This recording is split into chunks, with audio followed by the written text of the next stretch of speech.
everyone. Hi, hello. Welcome to another exciting episode of Alison Rosen is Your New Best Friend. I'm sitting here in the pod cabin with your husband and mine, Daniel Quantz. Hi. How's it going? It's going great. You know what I was just thinking about? Because I crossed my legs right before starting. And I was thinking that when you get your blood pressure taken, they always tell you, or at least they always tell me, don't cross your legs. Have your legs flat. They do? Do they never? Well, maybe you don't cross your legs often when you're... For your blood pressure? Yes. I wonder why. And I don't know why either, but I'm wondering if because it doesn't make any sense. Maybe they're just telling you to cross your legs because you're just flashing everybody. Uncross your legs. Oh, That's even worse. Oh, yeah. No, I bet it's some dumb thing like there's a 0.000000001% chance that someone would, because they're stopping the flow of blood in one place, so they want it to flow freely everywhere else or something. God, I don't know. This is a medical speculation podcast. Anyway, it's Friday. Here we are. If this episode seems tight as a drum, there's a reason. And it is because your husband and mine wanted to have a production meeting before we started. You will hear the results. Well, let's see here. I took some notes. Okay, so I mentioned that I was going to tell an Owen story, and you said, quote, it's more of an anecdote than a story. And then I wanted to know, are you telling me this so that I edit how I describe it on the show? Just want you to think things through before you start talking.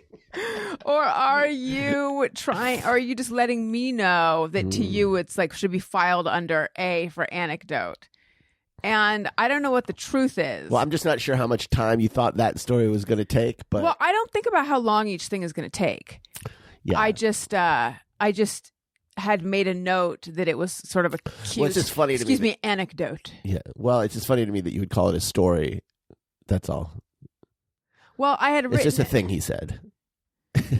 Well, there's a backdote to it. And, well, whatever. The idea of a production meeting really was just so that, honestly, it was just for my own sake, because sometimes when you grab me to do these, last week when you grabbed me to do this, it was like grab. When you horse collared me. I tricked you. I cornered you. All of a sudden, you had your back to the wall, and there was a microphone in your face. I had like no transition between like work brain and this, and so I feel like I was like real off my rocker. I just didn't have anything to contribute, and I was just afterwards. I just felt like God, that sucked. I sucked. I didn't think so, but it's interesting that because I felt that your production at meeting was like, and what else? Well, I was joking that the purpose of the meeting was for me to pre-review what you wanted to talk about. Because I'm looking at my notes here, and I don't see anything that you're adding. No, because that's not true. It was more for us to take a minute. I think that's a great idea. Think things through. Not really a production meeting. Because also, quote, is this going to be full of medical stuff? My brain is going to be too tired to engage. Yeah, I was tired, so I was like, "Oh no, maybe easy on the medical stuff." Is what I was thinking. That was my one sincere note. Wait, I don't understand though. You don't have to engage on that. Well, no, I'm but telling the anecdotes. I have to engage, or else when you're done with the anecdote, I'm asleep. Think how the listeners feel. Well, apparently they don't mind it. That's right. So, I don't know. Kudos. So I have an update on this week on TikTok, or TWOTT. This week on TikTok, also known as TWOTT. Okay, we talked about what happened to my throat. That was weird. Hold, please. Look at you with your Owala water bottle. Oh, yeah, we got to talk about that, too. Wait. So I have been, this is not, I'll get back to the TWOTT. This week I've been trying to get through to a government agency, and I have been on hold for altogether probably 2 hours, and I just set my phone down on speaker so that we all could share in the horrendous experience. Do you still have that whole music? Well, that's what I was trying to remember. I can't believe it's because it's the pressure of trying to recapitulate it right now because it is seared into my memory. Yeah. Well, it'll come back to you. No, I don't know. But anyway, my phone had been sitting there for an hour 10. And then all of a sudden and it was the kind of thing where it started out like if I walked out of the room, I was like listening really, really hard. Is it possible anyone answered? And the noise would drop out. So you'd think someone was answering and then they'd be like, your call is important to us. Finally, I hate that. Yeah. At an hour 10, someone answered quietly. Hello. They should be louder because they should anticipate that you have said it exactly what happened. And I said, oh my God, I can't believe I got through. I've been on hold for over an hour. And then she's like, we're actually closed now. Oh my God. But we do stay we closed at 5, but we do stay on the line to get to all the callers. Like it was radio tickets or something. But then she said she'd call me back today and she did. So that national nightmare is over. I love this trend of certain places not making you wait. Well, no, this is not that trend. I know, but I prefer when it's like, you are 5th in line. The approximate wait time will be 55 minutes. You can wait on hold and begin to hate our music and us and your family, or we can call you back when it's your place in line. You will not lose your place in line. That I love. This place didn't have that technology. Mm-hmm. Everywhere should. Or there should be like an AI that you can, enable on your end for that. Why is there not that? What would the AI do? It would sit on hold for you. And then it would call you. Because, when it's like someone will call you, mm-hmm. get you on the line, mm-hmm. and then as soon as you're on the line, they'll get the other person, mm-hmm. like someone important. You could be important. A friend of mine, back in the days when he was an assistant. I was thinking agents do this. He would, when you're an assistant and you're calling another person who has an assistant, you'll call and you'll be like, I have so-and-so for so-and-so. And they'll be like, yeah, please hold. And so he would do this thing. I forget how it worked exactly, but he would call 2 people and then as they were waiting, he would connect them. So he would call their assistant and basically say, yes, I have. So let's say there's one person. So let's say my friend. I know this is like an anecdote or a story. No, this is funny. But it's doesn't belong on the show. Then I wish you had brought it up in the meeting. It's hard, but I'm realizing as I'm telling it, it's hard to describe it. So let's say my friend's name is David. Okay. And he represents someone named Mike. Mike is not part of this. Right. I know. He's calling Scott and he's calling Lewis. Okay. And so he's calling Scott. So he calls Scott. He says, I have Lewis on the phone. And then he calls Lewis and says, I have Scott on the phone. And as the assistants are getting their bosses, he connects them. And then they would get on the phone. But they're not supposed to talk to each other. No, when they would get on the phone expecting that the other person called them. And each one thinks the other one called them. They had fun. How long? The hijinks. Wait, how long did he keep this job? Is this who I think it is? He advanced and he got far. He's doing well. Is he still? Is this who? Do I know who this is? Maybe. Is he one of your good friends? Yeah. Is he someone who? He's probably not who you're thinking of. Well, there's 2 people I'm thinking of. This is fun for the listeners. Listen, you have a friend who has been able to do some devious stuff because he flies under the radar. Okay, look. All my friends did crazy shit. We all did crazy shit. But this is something he could have done. But this isn't that guy. Oh, you know who I'm talking about. Yeah. Can I say why he was able to fly under the radar? I'd rather not. His reason for why? Well, with certain things. With certain things, he was able to fly under the radar because he's Asian. Yes, and apparently, if you're Asian, you're invisible in certain circumstances. This is what he claimed. So it's not that guy. I think he was right. Like I think in many like retail type situations or whatever, you're not a suspect. Asian people are sort of invisible. Discount. We're invisible to store security. or just workers, and so he would take advantage of that. Right. We got into some stuff, but it was a long time ago. Here's a question. I'm sorry, this didn't come up in the meeting. Is it okay to bring it up? Do you believe that there is such a thing as a victimless crime? Should we get a writer's room? Yes. What would we do in there? I don't know. Maybe they could fold Order laundry. lunch. Yeah. Oh my God. Do you believe there is such a thing as a victimless crime? Because I dated this guy briefly, and I don't even know. It's the kind of thing where I thought we were dating and I wanted to be dating, and I think he thought we were friends, which is really the story. It's not. I feel like a lot of women, at least the ones whose stories are elevated, that's not. They're always out there, and they're like, God, it's so hard. Guys, I just want to be friends, and they always want something from me. And I was like the guy in that scenario.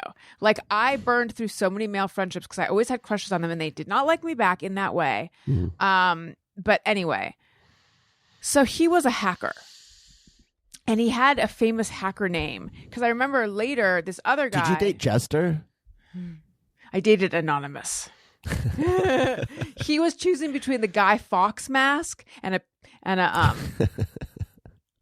the evil witch from Snow White. Yeah, okay. And I said, "Oh, definitely do Guy Fawkes. It's much more menacing." And that's how it took off. Yeah, it is. Also, I remember one time I was interviewing an Australian or New Zealand band on the phone, and they kept talking about Guy Fawkes Day, and I had never heard of it, and I like didn't want to just say, "I'm sorry, what?" And so I was like, "I'm sorry, what day?" And I wonder what my notes looked like, because I could not parse what they were saying, and this was a little bit pre-internet, so I had no idea what that day was. I still don't know. Did you think that it was an Australian holiday? It's weird that Australians they don't celebrate that in Australia. That's a British holiday. Maybe they were British. Oh, okay. Anyway, I know that I definitely wasn't. It sounded like fucks to me. But is it an actual day? What did he do? Did he light a bunch of shit on fire? No, it was like an attempt to blow up Parliament or something. And people celebrate it? I think they celebrate him getting captured, and maybe executed. I'm not sure. It's interesting. Oh, I was going to say something that sounds so conservative Republican. I was going to say, like, it's interesting, the sort of outlaw shit we celebrate, like Boston Tea Party. It's a lot of tea they threw in the ocean. It's littering. 4th of July is pretty outlaw shit. Yeah, I guess so. We're a pretty outlaw country. Anyway, we're you know what we are? We're mavericks and we're renegades. Yes, we are. What the fuck was I saying? What the fuck was I saying? Guy Fawkes Day. Oh, I dated a hacker. And so he would do phone freaking, PHREAKING. Yes, I've heard of this. Doesn't that sound like someone like showing you their nuts on a phone? But it's not. Is this where they would like do clicks and clacks on the phone in order to get free shit or something? They would do touch tones that somehow did something. Yeah. I think with like credit cards. And they would, so it was like, but I guess I don't know. But they would like steal from, they saw it as like a Robin Hood kind of thing, because they were stealing from corporations and phone companies and this and that. And I remember my therapist at the time was very judgmental of that. Like there is no victimless crime really. Yeah. Because what about I don't know if he was stealing credit cards, though, because that's not a victimless crime. But, like, the people who have to sort it out. If you're just stealing money from a bank, let's say, it's still... Well, from a bank, that's people's money. But if it's from, like, Best Buy... Well, it's not coming out of anyone's account. If it's not coming out of anyone's account... Well, where's it coming from, then? Well, the bank has money. If it's not assigned... Like, if you just... I'm just doing a hypothetical Like here. a bank... I wonder how much petty cash a bank has. Well, the bank takes your money and invests it. Right. Right? So... I thought they take your money and give it to people. Anyway. No, really. Well, so presumably there'd be a way to take money out of that general, like, bucket of money. Right. And, like, if a bank takes $1 from somebody, it's not like that particular dollar is yours. It's just the bank owes you $1. Right. Right. So, right. So if you took $5 from the bank, it's not like you took that person's dollar, that person's dollar, that person's dollar. But ultimately, doesn't that get passed on to the bank customer? No, it would be just a loss. A bank would take a loss. They wouldn't. They wouldn't be like if you stole $1,000 from like a bank, they wouldn't be like sending letters to a couple people saying, "Hey, sorry, these people stole $1,000." That's not what I'm saying. What I'm saying is let's make it a small amount of money. So let's say we're talking about the bank. The entirety of the bank's money is $1,000, and then over the course of a few years, they have $950. Aren't some kind of fees going to go up for people? Oh, you mean like would the bank somehow try to recoup that money from the? I mean, probably. Well, who knows? The bank my mom went to in Corona Del Mar had the best cookies. They had a tray of cookies. They were Mother's cookies, not my mom's, but the brand. And it really made the bank not a boring activity for young me. But I'm just saying, enough people do this, they're going to pull back on the cookies. And question, do any banks still offer cookies? So, as someone who is very close to this issue, you know, Cookies? No, specifically cookies at banks. Oh, yeah. I can tell. I don't know, honey. When's the last time I even went to I think it's been years since I guess I went in to get some Japanese currency. Yeah. Banks nowadays are just these sterile, at least the ones I go to. This place was sterile, but plus cookies. Anyway. But it had carpet. Let's get back to the original question. Is there a victimless crime? I don't think there is such a thing as a victimless crime, but it kind of depends on how you define crime and victim. and I think that there are maybe crimes that are like where the thing that is being done isn't impactful, and and the victim is like it's so diffuse that it barely impacts them. Right, like if you fart on a giant elevator. Like if I stole something from Walmart, Walmart would lose the money unless they're on consignment with that particular supplier. But let's just say they're not. So let's say I stole $1,000 television from Walmart. And, you know, so Samsung or whoever wouldn't be affected by that. Right. Walmart would take $1,000 hit, but Walmart's so big that it's just like a drop in the ocean. Well, I had always heard. So it's like, yes, it affects them, but the effect is so small that it's like barely. Well, I had always heard that some giant stores or like an amusement park or something like that, like they kind of build loss of inventory into it. Yeah. But it still is an effect. It's still a cost that they take on. But it's sort of like voting. How do you mean?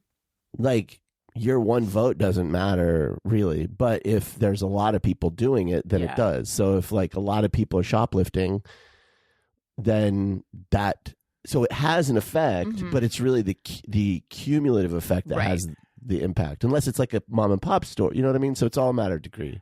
But there's no such thing as victimless. Yeah. I don't think. Breaking news, and then I'm getting back to the golden slippers. Breaking news, everyone. News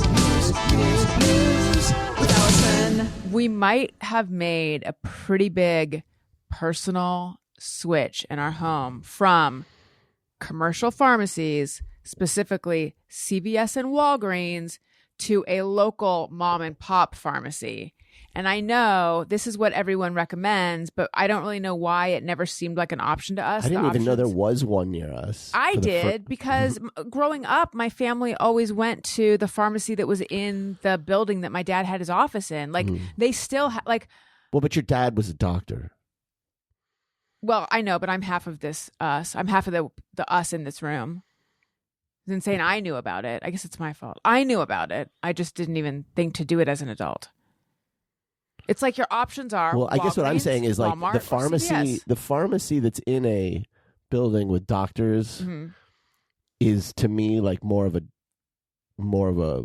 clinical pharmacy than just one that you'll find in a neighborhood. Well, this is in a building with doctors. Oh, it is. I didn't realize that till I got there. Oh, okay. Yeah, all right. it is. It's very small. I don't believe they. Well, I'm all for it. Yeah. My insurance this year, for the first time, made us have to choose CVS or Walgreens. Now listen to this, Sophie's choice for us. The Right. CVS. They need to know the details. The Yeah. CVS. The pharmacy is open 24 hours. However, There's always a huge line. and You cannot, if you have to call them, you cannot get through. ever You have to call the front and beg them to put you through to the pharmacy. No, because, I was. or you have to go there. No. I was having to call the front and ask them to go to the pharmacy and That's what oh yeah. like walk the fuck Right. over there. Yeah. It was a huge. So we stopped going to a CVS. No, of course. Yes, we stopped. Yes. Okay. Now the Walgreens is great because it's drive-through, but they close. They're not open 24 hours a day. So And they'll take like a lunch break. yeah, they're So- like we're open from 8 to 5. But it's We're at drive-through. lunch from 11 to 4. It's drive-through, but also oftentimes, if you get a 30-day supply of medication, they'll give you 14 days and say you have to come back. Because they're not as big. So they won't have as much. They stock 4 bottles of pills. But there anyway, we were altogether. kind of preferring Walgreens. Yeah, And then when we had it's easier. But when we had to choose, you decided I chose CVS because there might be like some kind of emergency where we need there to go have in the been middle of the night. times when in the middle of the night, Have there? I have, yeah. Middle of the night. Yeah, there was one time when I had to get like something for the boys at like midnight. I don't remember this, but I understand And the so- concern. Yeah, and so like you never know, and I just wanted the option Right. of 24 hours. So because that place is such a pain in the ass, we've, for a couple things recently, well, I'll just say what it is. The boys have strep that won't go away. Elliot's went away. Owens is back. went away and came back. Yeah. So we've just been going to Walgreens and paying cash with GoodRx because it ends up being like not that expensive because these are not expensive medications. So anyway, recently Owen has strep again, and now they prescribed him a different antibiotic. Daniel picked it up at I picked it up at Walgreens. It's disgusting. They didn't put like flavoring. They in don't it. flavor. They didn't flavor this one. It's a whole thing. It's called Ceftonir. And so I had his pediatrician call it into a different pharmacy. But this is the second time I've done this now. Remind me, I have a hot tip for people whose kids have to take amoxicillin. We're just lucky we have a pediatrician that if I call her and say like, could you call this prescription in because the other one we called it in and it tastes gross and our kids won't take it, they'll do it. It's like it's awesome. Well, no one's abusing antibiotics. Like, I know. I'm selling it on the black market. I'm selling our dupe antibiotics. So anyway, so I found this pharmacy that they answer the phone. They're super nice and they're not CVS or Walgreens. So that's our new pharmacy. Yeah, we love them, I guess. I mean, I'm open to disliking them at any moment. But okay, so anyway, here's my hot tip. Daniel, this is medical stuff. Are you okay with it? Is your brain engaged? It's okay. It's okay. Okay. When we were kids, amoxicillin was the pink, frothy medicine that really wasn't that bad. It was like kind of good. Is my memory of it. Did you? Maybe you never took it. It's like for ear infections and things like that. I never got those. I feel like I took it I have a fair amount of times. I'm hardy. I'm frail. Mhm. So anyway, nowadays when kids get amoxicillin, mine at least, it's this viscous, white, nasty, tutti frutti flavored yuckiness that everyone hates and can barely choke down. And I was like, where is the pink stuff? And I thought maybe it was extinct, but someone online said their kids get it. And then, long story short, I discovered it's just a different dosage. The lesser dosage is pink. So I had them call it in and we just take twice as much of the pink stuff and it was no problem getting the kids to take it. So that's my hot tip. Oh, but we can't do that now with Not Ceftonir because that's a different. because he's on a new. He's on a new one, which is supposed to be not that bad, but for him it's pretty bad. But we got a flavored one that's still pretty bad. Okay, golden slippers. These are. This is Why are we talking about that again? because I have a amendment to it. One of our listeners. I really wish we had video to document the fact that you've pulled away from the table 4 feet and you're on your phone. No, I'm not. But go ahead. One of our listeners, the golden slippers, for anyone who doesn't know, when I don't know if it's all hooved animals, but horses, sheep, animals that have hooves, hard hooves or hooves, are born, they're covered in this like mucousy covering that protects the mom from their sharp feet. And it looks like this popped up on my TikTok algorithm, and it is disgusting looking. It looks like lump crab meat. It's like, you know, the way the body can just be nasty. That's what this is. So I thought, but a listener who is a horsey person said it's actually really cute. They're really cute in person, and like they're gone so fast that it's kind of magical when you see them. Well, I'm glad that they think that because they have to deal with that, and so that's a good way to look at it. Let me see if I can find it. I don't want to see it, please. I'm not going to show you. I'm just gonna see if I can find her weighing in on the golden slippers. Here we go. Okay. We always called them foal slippers, FOAL, and they are very soft and actually kind of adorable in person. And then I said, are they? Because yuck. She said they are, and they fall off almost immediately, so it's kind of rare you get to actually see them intact. I mean, still yuck, but... Is it furry? Because if it's furry, then it's not so gross. It's gelatinous, I think. Ugh, now let's talk about something else. Ugh, I can't stand that shit. What can't you stand? Biological stuff. It just fucking grosses me out. You know what's weird though? Did you say man? Did you say grosses me out? Yeah, man? It grosses me out, man. You know what's weird? What? Oh, real fast. Elliot yesterday said, "You're acting cringe," and I said, you specifically, yeah," and I said, "I am cringe." I mean, you get older, you stop caring. This morning, I was giving him his spelling quiz before he jabbed the palm of his hand into his pencil or vice versa. And he was injured and we had to pull him out of the game. I was giving him a spelling quiz. And so I was acting out each word. He was like, stop. And then I said, am I being cringe? And he said, yes. He is a teenager already, by the way. He has started FaceTiming his friends after school, and they play games. What are they playing? Roblox? I think so. But like from the time he gets home. He'll just go in his room, and now it's like, oh, this has already happened? Yeah. He's 7. But the thing is, I know people are probably listening being like, why are you allowing him to be on his, iPad that entire time? To the point where I'm like, I feel like I've barely seen him today. But I had a best friend from kindergarten through 6th, though she changed schools. They're playing. What's the problem? I had a best friend. And I remember in 1st grade, I would call her after school and we would just sit on the phone and talk forever. And I loved it so much. And I was noticing that Elliot doesn't really do that or have that. And then like overnight, it's like now he does. And there's a little group of them. And I think it's good. I think that's good. Play dates would probably be better. They probably just sit there on their iPad on a play date. It is good. It's really sweet. He's having a ton of fun. But anyway, so you had this week on TikTok. This week on TikTok, also known as TWOTT. Oh, no, you put me on the spot. Now I got to remember. Oh, well. Debate. There's 2 of them. I've got 2. So the first one, the debate one. So there was this girl who popped on my For You, and I claims that she was like this. She won the California, high school debate, whatever. She was like a champion, and like who cares? But she actually had an interesting point, is in that like in debating, you can think of arguments as links in a chain, and so you have links that hang from the top link, and each one is that comes after it is dependent on the one before it. Mm-hmm. And like a chain. Yeah. And in debate, someone can make an argument that's one of those lower hanging links on a chain.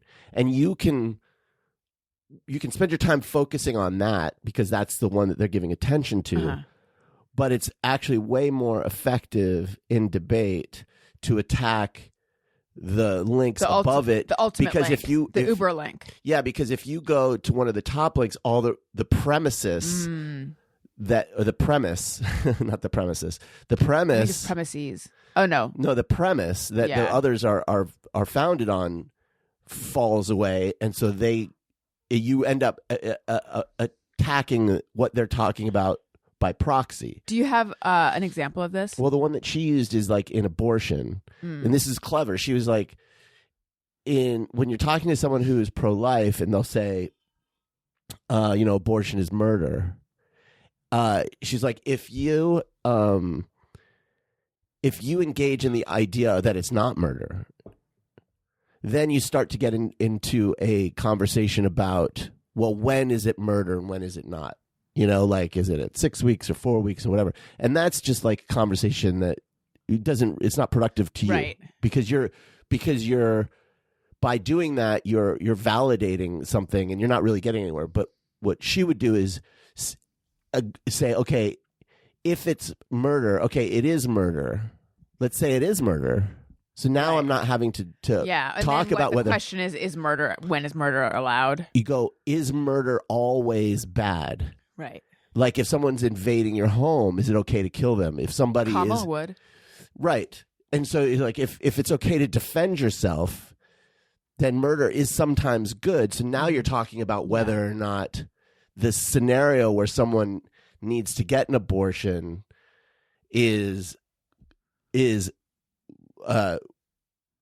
justifies like if it's a survival of the mother, for example, that's so it's like now you're not getting in the weeds of when. Yes. And I'm not sure if that's how I would engage in that debate, but I'm just saying, like, I like the idea because you see it. I don't know. If you watch people on like panel shows on Piers Morgan, or if you or in debates, presidential debates, you can see that the better debater will avoid the weeds conversations and stick to them. And the worst debaters will get tripped up in those. Right. Okay. So you have said to me, because I've had a big. You were taking this personally. I know. Because let me explain. I've had a big regression in my not engaging with people and getting into fights on Threads. And by that, I mean, I hadn't been doing it for a while. And then all of a sudden, it's like, guys, it's like I was sober and I slipped up and now I got to start counting days again.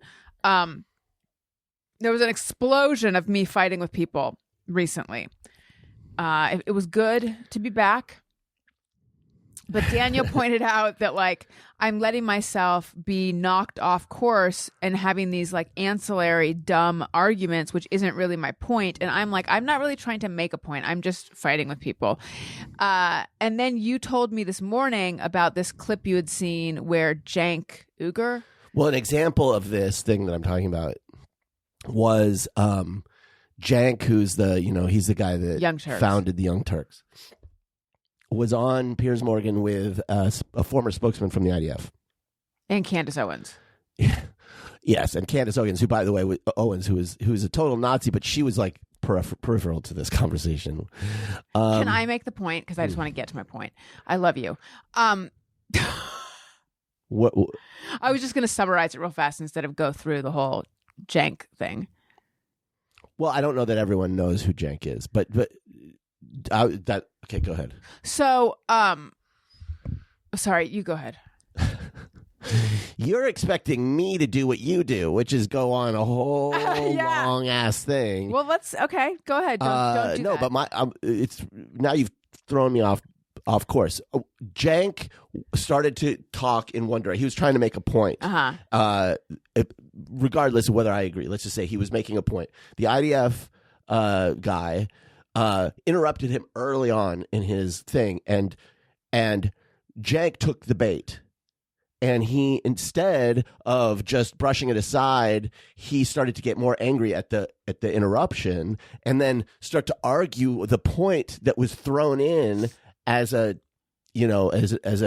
interruption. And then he ended up looking like a total lunatic and lost his whole train of thought. And it's like, and then Candace Owens said, You need to learn to calm down, Jake. Yeah. Okay, good job. You did summarize it well. Thank you. I give it kudos of the highest order. Honey, I feel like I've earned the right over the years to not be for you to not assume I'm going to be boring with my storytelling. And yet, I am the Alison Rosen, the titular Alison Rosen is your new best friend, and you always assume I'm going to be boring. I just have to stick up for my storytelling abilities. Go ahead. So anyway, I was like, are you talking about me and what I do on Twitter? I wasn't, but it actually applies. Yes. And then, just, again, I'm like, are you bringing this up, this TikTok thing? Is this about me at the same time, even though it's similar? And then I just calmed myself down by being like, you're not as obsessed with me as you are? Yes. Pretty much. Like, you aren't spending all your time thinking of ways to illustrate points you're trying to make to me. I was not. So they might relate. This might have to. This is on your mind, but it's not like you're trying. Okay. And can I mention another ex-boyfriend? Sure. He had he wanted to be a director at one point? Maybe. He was like, had always said he was like a great director of actors. Or did you say you are? You have never claimed that of yourself, have you? No, I would not say I'm a great director, although I'm sure you're good, but I felt like when I was in that doing that sort of thing, I was good with that. But have you ever claimed to be a great quote director of actors? No, that would be ridiculous. Okay, I thought so too. But so anyway, his thing was like, you got to make them think it's their own idea. Oh, okay. So then one time I used to do Best Bets every Saturday morning on NBC, where I would talk about events going on in the city. And I could have a note card, but really I was supposed to have it memorized. And that included the address of like 6 different events, which that's hard to have that memorized. So the night before, either he or before him, my sister, would quiz me, kind of like how I would run through it a few times so that, because it's live TV, it's fast, you don't want to be like doing what I usually do, which is hemming and hawing and, just being an unprofessional. So anyway, I remember him one time, he's like, ooh, I liked the way you just said that. And then he said something that wasn't how I said it. And I was like, you're doing that thing. He's like, what? I'm like, you're trying to make me think it's my own idea. That wasn't how I said it. This is the same guy that I fell out of love with over a chess game, because I was like, he thinks I'm so dumb that I'm going to fall for this. Did you fall for it? No. And I no longer fell for him. I was done. Did you beat him? Probably not. I think I got angry and we stopped playing. Actually, when I was a kid, I played chess and I got decent at it, and my stepdad would play me and I would beat him and he would flip the board. He would throw the board across. Jesus. And I stopped playing because I was just like, this is not fun. Dustin Goot's children are playing chess, and his children are the same ages as ours, maybe like 6 months younger in each case. Isn't that a little bit nuts? Like, could you imagine our children playing chess? No. Well, Dustin is smarter. His kids are smarter, and good for him. I mean, I don't even think his wife uploaded a clip, and I don't even think it was intended as a brag. I think it just had that effect. Are they doing like no screens and shit? I don't know.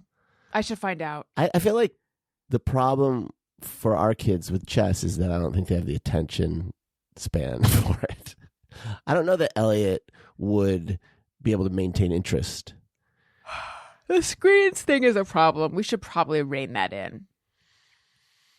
So the problem is that I hear you, except that like the screens are also educational tools, are creative. Yes, like it's they not are. like sitting in front of a television. It's not what we're doing, which is just scrolling, slack-jawed, and looking. There's at a little bit of that. Yeah. There is some YouTube watching. I don't know. Maybe. But often, what Owen like creates on Minecraft and in Procreate. Elliot he's learning like editing. He can edit videos. He's doing animation. Like, I just feel like to take that away, you're taking away something that is a tool in our modern society. Right. And I don't know, it just seems like again, television is passive. If you were just sitting there watching TV all day, I would say, yeah, no screens, but it's not passive. It's more that they need to build the muscle of existing without a screen in front of them. I need to build it too. I do think there needs to be more, outdoor play and stuff like that. Using your body. Well, Owen now is checking on his seeds and stuff. He's doing some planting. I just think that like they do get that. It's not like they don't. I don't know. I push against the voices of people who are so militant about like no screens, and I just feel like, oh, fuck off.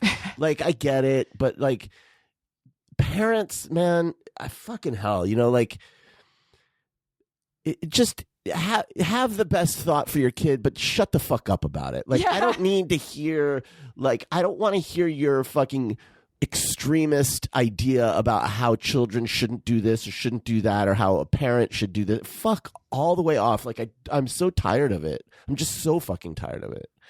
Like, we might be making some mistakes, or maybe the diet isn't the best. Oh no, it's like maybe, but like it's not. They're fine. They're fucking healthy. They're smart. They're learning. They're developing. Like, they're sweet. And we're not like, they're not vegan, and I don't make everything by hand, and we're not like, avoiding all like mass produced things or whatever. Yeah. Welcome to fucking life in the modern world. All right. Now, you said you had another twat, but I have my lemon anecdote. An anecdote. Oh, well, my other twat is just, it's silly. I got served up this guy who has this amazing voice. He's like this older guy, and he goes around to public places, and I'll see if I can play it, saying, I cannot figure out what this guy's deal is. Here. Poo-poo spray. What did he say? Poo-poo spray. He's in a Walmart. Poo-poo spray. Is he saying this like to everyone? Yeah, just out in the public. Poo-poo spray. Is it a prank? Over here. He's talking to himself now. Maybe if you just keep saying poo-poo spray, we'll see. Is he trying to find the... Well, he's pretending to be looking for poo-poo spray. Oh. Anyway, well, this guy's whole thing is like he's trying to raise awareness about dementia being misdiagnosed, like delirium. Uh-huh. People who have delirium are being misdiagnosed as having dementia. Does he have and either of them? his way of raising awareness is to go into public spaces going, poo poo spray. So wait, does he have either of them? I don't know. Okay, so it would seem, so he has something. He might. It seems like he might. Because I don't get it it's otherwise. Creepy, but I'm finding that my favorite thing on TikTok is just weird, creepy shit. Well, that's like Christina Pajitsky. She's just into like weird shit on TikTok. It's the best part of TikTok to me, and every now and then my algorithm will just hit that sweet spot where I'm just getting a lot of that, and then for some reason it'll decide to change course, and I get a bunch of other stuff. But poo spray is like now the thing. So we have a bunch of calls. Let's hear them. Alison Hightower is a character on the House of the Dragon TV show. I knew that. This helps. That he's not the only person to share that. This is because I let everyone know that last week I introduced myself to someone and she said Alison or Alicent. She must have been watching. So that at least that explains it. Hi, Alison and Daniel. This is Hannah from Virginia. Just in regard to the Beetlejuice debate, Daniel, I'm usually inclined to agree with you about most things, but you're wrong. Beetlejuice is not an obvious sequel. In fact, when I heard the title, I was confused, Allison. I thought it was a remake of the original, which I would argue is not the same as a sequel. It's not. That's all. Hannah from Virginia. Love you guys. Love the show. Thank you for calling, Hannah. I appreciate your vantage point. I think I understood your confusion as not realizing that it had to do with Beetlejuice, the franchise. No, but that's not what it was. Well, that's what I'm realizing is that you were wondering if it was a remake or a sequel. Is that what your question was? I didn't know if it was a remake or a sequel or a documentary or a musical. I interpreted it as like.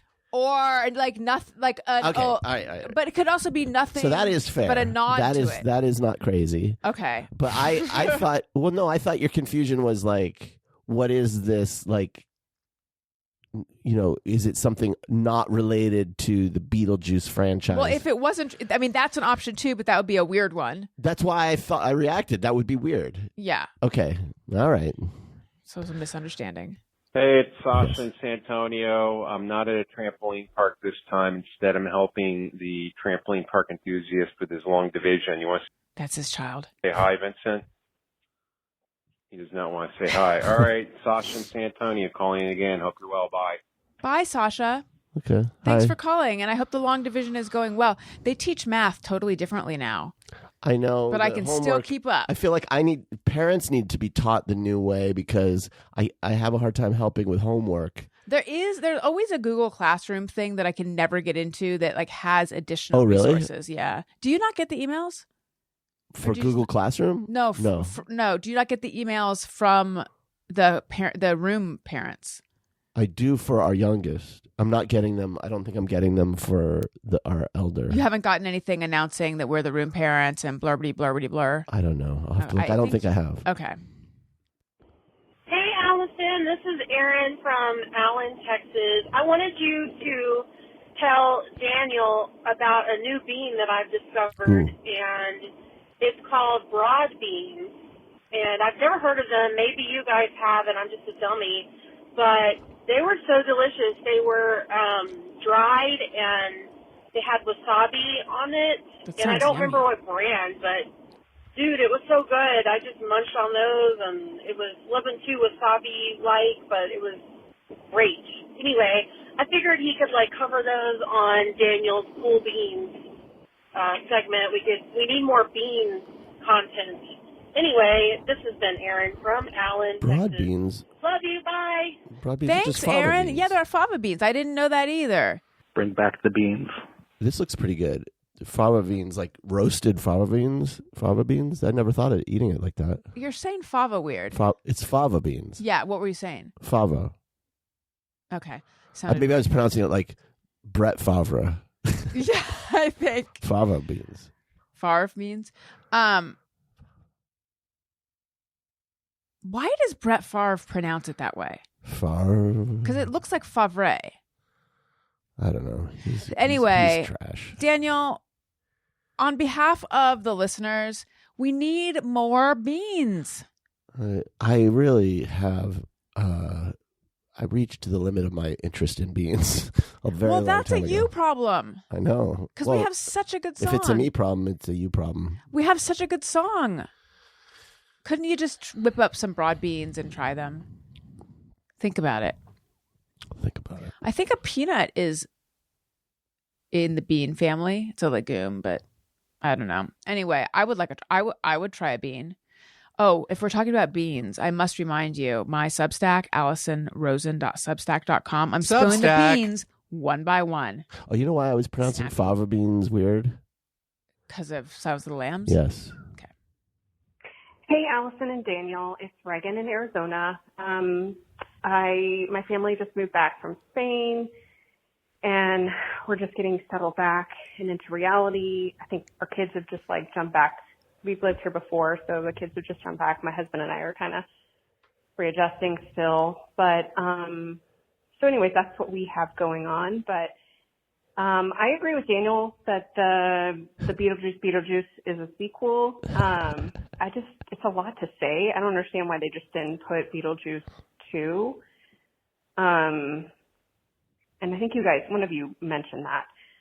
But I also am calling just to say that I really enjoy these episodes with Daniel and your conversations, because I'm kind of in the same life stage with my husband too, and the things and the complaints that you guys have are like very similar to the things that we have going on in life. So you both are very relatable. Oh, thank you. And I appreciate and value both of your opinions and also your arguments, like last week's episode. I think I'm getting close to a minute, but I guess I have a JMO, and it's kind of related to like how things are. So moving back, we've moved back, and like all the political signs are out right now.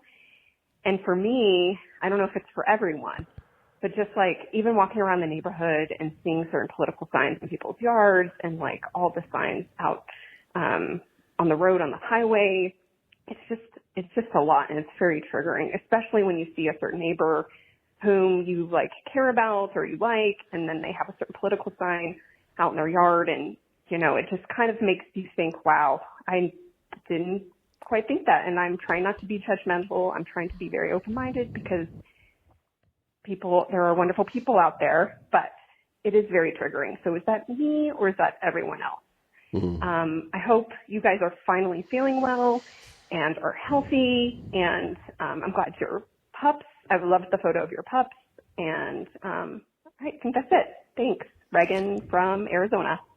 Thanks, Reagan. I appreciate your call. Yeah, it's hard. It is triggering. It's hard. Actually, while you were saying that, I was wondering, back when it was who were a couple political candidates from way back? Dewey versus Reagan and Carter. Mondale. Reagan, yeah.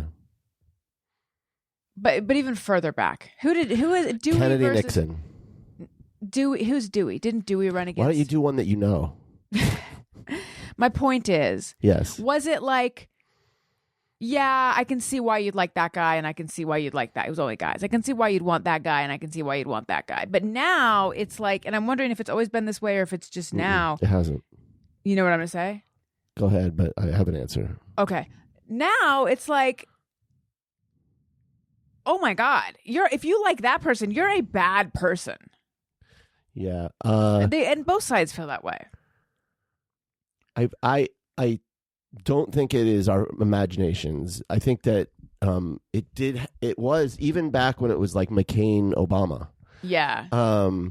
Like Dewey versus Truman. Like, you know, people on either side will make themselves feel that the other side was, you know, the worst thing ever, et cetera, et cetera. But the reality is that, like, if you were a Democrat supporting Obama, if McCain had won, there wasn't this thought that McCain would be anti-American. Like, you would be against, you know, maybe his foreign policy or certain things that he, you know, maybe they were taxing, whatever it was. You would not like that. But it wasn't like, oh my God, McCain is going to like hurt communities. He, you know, like he was I believe, and maybe that's because I grew up in Arizona, but it's like, I believe McCain fundamentally was a good man. I disagreed with him about some things, but like he was pretty centrist as far as Republicans went. And it was like, okay, if he won, we'd be okay as a country. I mean, there'd be some work to do as, you know, leftists or whatever, but like, it didn't feel like the stakes of him winning were catastrophic.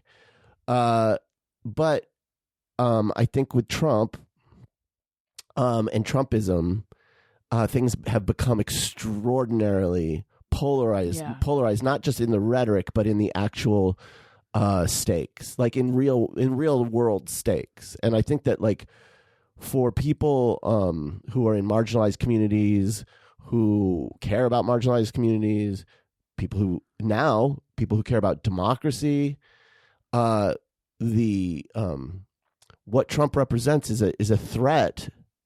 Like, if you believe, like, let's just take one issue. If you believe in global warming, and you believe that, like, you know, the scientists and the overwhelming amount of scientists who are saying, like, we're on this trajectory, and like, if we don't do something, it'll raise the global temperature by this amount, and this will, you know, Trump and Trumpism is a threat to survival of at least like a huge amount of people in this world, you know, and the effects that like global migration is going to have on the United States. Like, just think about like whether the tropic zone becomes uninhabitable. And you're talking about like how many tens of millions of people are going to have to move, and then what that does to destabilize countries and like that's a real consequence. And you look at people who are voting for that and you're like, how can you vote for that just on that one issue? And there's like a dozen issues like that where it has that kind of consequence. And it's like, part of it is, I think the Republican Party has become more extreme and has lied about the extremism on the other side in order to make it feel like both sides are equally extreme. So people who are watching Fox News all day, like, and I have family members, so I know that this is the case, they think the opposite. They think that they, first of all, don't believe the stuff that we're saying. Right. They don't believe that the stakes that we're saying are the stakes. But they think that Kamala Harris is going to bring communism. They think that if Kamala Harris gets elected, that they're going to take the guns away. They're going to take all the guns away, and that basically it's going to be like gas stove. It's going to become like Stalinist Russia or Soviet Union or something like that. And it's like, so when you have that kind of polarization where each side is believing the stakes are so extreme, then it's hard to stomach a neighbor who would support what you think is exterminationist beliefs. It's been disappointing for me to learn that there is a swath of the very far left that is the stereotype. Like all this insane there's that all this insane shit that I had heard people on the other side say about people on the left, and it was like, oh my God. But here's what I would say to that. Hang on. Like, well, what? I need to interrupt you. No, I'm just kidding. Like, that's fiction. That's insane. And then to discover, there are people that actually are like that. They fit the stereotype, and I can't stand them. So what? Yeah, right. Which, by the same token, so many people on the right probably are, I'm sure, are in the center, and it's the most. We just have colored them with the brush that would be applicable to the most extreme. The reality of what's happened is that there's always been the case that whatever side you're on, you're going to be looking at the extremists on the other side. So if you're on the left, you'll look at the like Nazis on the right and saying they're all Nazis. Or if you're on the left, or if you're on the right, you're looking at the Nazis on the you're left. looking at the tankies on the left and saying you're all communists. The difference is that those people on the right have been mainstreamed into the Republican Party. You have people like I'm blanking on his name. You know, who's that fucking dipshit McGillicuddy? There's literal Nazis. There's literal Nazis who are not Nick Fuentes. Nick Fuentes. Okay. You've got Candace Owens. You have people who are adjacent to them but using dog whistles, but still supporting all that stuff. Mike Walsh, like Matt Walsh. Like you have all these people who are now like thought leaders on the right. They're not on the fringes anymore. Right. They've been brought into the mainstream. You've got Laura Loomer flying in the fucking plane with Trump, giving him talking points for debates. Like, who is she? I just know that her face looks really artificial. She's like with Milo Yiannopoulos. She's one of these like extremist like bomb throwers. Right? She's like what's the word? Starts with the C. Cunt? Communicator. What were you thinking? Like a news commentator. No, not even. She's like a personality. Or is she a Politico? Honey, she's not a journalist. She's like an activist bomb thrower. She's like she's a person. She chained herself to the fucking Twitter headquarters once but she'll say outrageous shit. I don't have any of her quotes in front of me. I'm just going to look her up.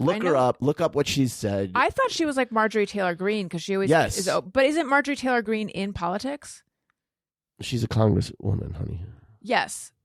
Laura Loomer but Laura Loomer's not. That's what I'm saying. Well, Laura Loomer ran. She's an American far-right political activist and internet personality. She was the Republican nominee to represent Florida's 21st congressional district, blah, blah, blah, blah, in 2020. Okay. Right. But anyway, back to my point. The difference is that on the right, because of Trump, those people have been brought in, and they are now they're writing policy proposals. They're going to be staffing. Like, you're going to have Sebastian Gorka in a staffed position in the White House. Like, okay. Whereas on the left, those people are in conflict with the mainstream Democratic base. Right. They're an embarrassment. But part of it, what you're talking about and learning about the left, is what's interesting to me is, and I don't know how it works on the right. I don't think it works the same on the right now. The fringes of the left, anyone at all to their right, is you've lost interest. I'm listening. I just got distracted by something happening on my arms. Oh my God. Do you see what I have to do with everybody? I'm teeing up the next topic. It involves my arms. Everyone to their I'll just make it quick. Everyone to the right Can you? Is basically a corporatist. They're the enemy, right? So if you're like, when you listen to people on the further side of the left spectrum, like they're no one can be left enough. No one can be pure enough. Anyone who's at all to their right is an enemy. And what all that does is narrow their coalition. It makes them less and less effective politically. Like, look at the squad. Like, they're dissipating in front of our eyes. But the center does appeal to people to their right. They want to build a coalition. And so, like, the difference between the right and the left, what I'm saying is, there actually is a difference. Yes, I agree. Okay, now, moving on.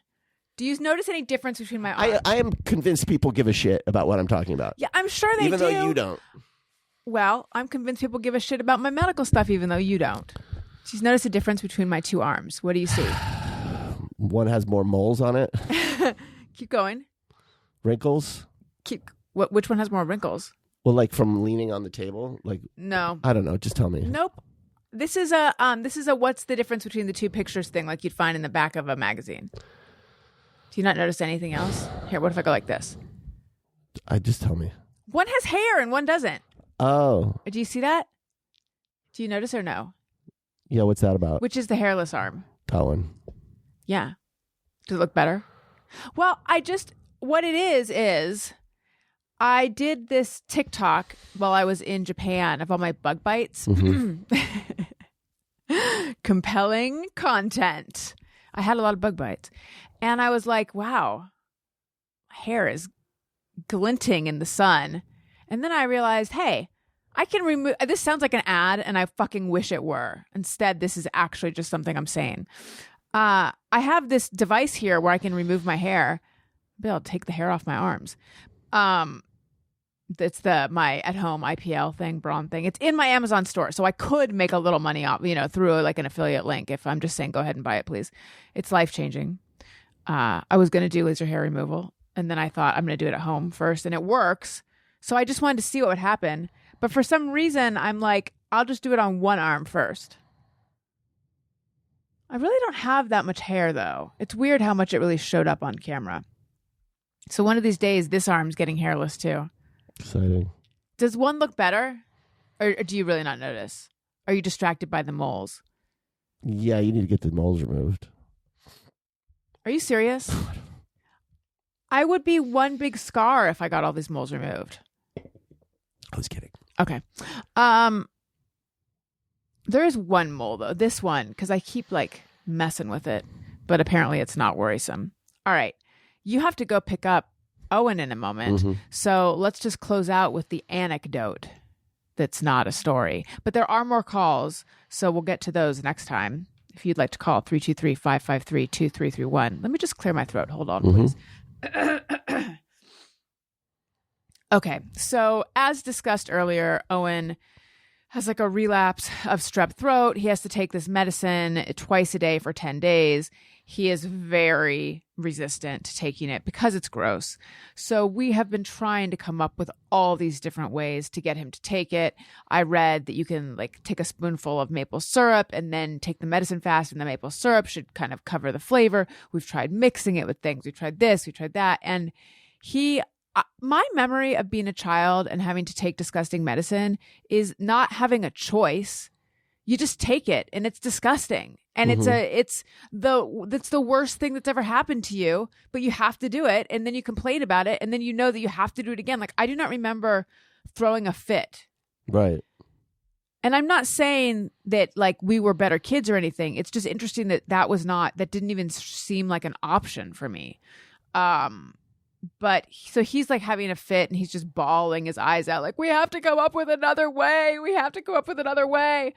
And then I said, because I think he likes to suck on lemons. I think I've seen him do this.